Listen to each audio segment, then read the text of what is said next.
బాలల వీడియోలకు స్వాగతం. దయచేసి లైక్ చేయండి, షేర్ చేయండి మరియు సబ్స్క్రైబ్ చేయండి, తద్వారా కొత్త వీడియో నోటిఫికేషన్లను పొందవచ్చు. మాయ విత్తనం. ఒక చిన్న గ్రామంలో ఒక దయగల రైతు తన పొలంలో ఒక మెరిసే రహస్యమైన విత్తనం కనుగొన్నాడు. ఆసక్తిగా అతను తన ఇంటి దగ్గర ఉన్న ఉత్తమ మట్టిలో ఆ విత్తనాన్ని నాటాడు.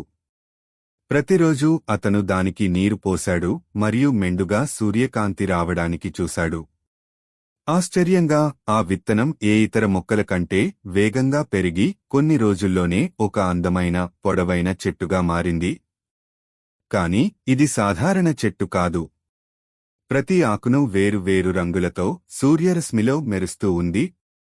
ఆ చెట్టు వివిధ ఆకారాల మరియు పరిమాణాల పండ్లను ఇస్తూ వాటి రుచి అత్యద్భుతంగా ఉంటుంది. ఆ రైతు ఆ మాయా పండ్లను గ్రామంలోని అందరికీ పంచాడు మరియు కొద్ది రోజులలోనే దూర ప్రాంతాల నుండి కూడా ఆ పండ్లను రుచి చూడడానికి ప్రజలు రావడం ప్రారంభించారు. ఆ చెట్టు ఉదారత మరియు దయ యొక్క చిహ్నంగా మారింది. రైతు ప్రతిసారి ఒక పండు పంచినప్పుడు మరో పండు మాయా రీతిలో ఆ చెట్టుపై కనిపించేది. ఆ గ్రామం అభివృద్ధి చెందింది మరియు ఆ రైతు తన నిస్వార్థతకు అందరి చేత ప్రేమించబడ్డాడు. రైతు నమ్మాడు, నిజమైన మాయ విత్తనంలో కాదు, పంచడంలో మరియు ఇతరుల కోసం జాగ్రత్త పడడంలో ఉందని.